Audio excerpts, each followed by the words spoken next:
سامعین دا وخت تاسو کتلی شئ دا چارسدې موټروی ده او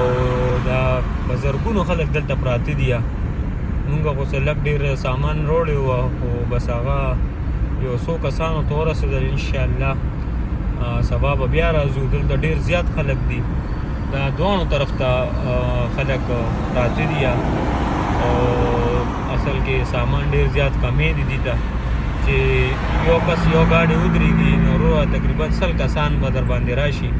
هر سړی یو بل نه مخکې کېدو کوشش کوي لګیا دی الله یې دې باندې خپل فضل و کرم وکړي د الله په فضل و کرم به کېږي زمونږ باندې نه کېږي بس الله دې دې ته اسانه کړي دا ټایم دې ته د اوبو ډېر ضرورت دی او د خوراک څښاک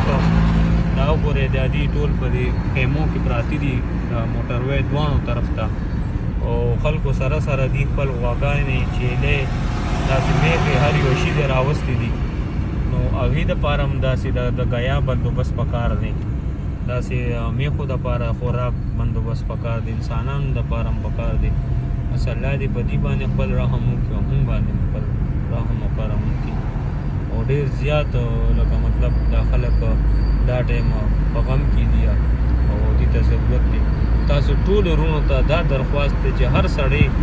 کم سے کم دی له خو نور څه نشي کولی دا اوبه خو له کم سے کم ورسوي کم سے کم چې دا اوبه چې دې خلکو دا ورسي ډېره مهرباني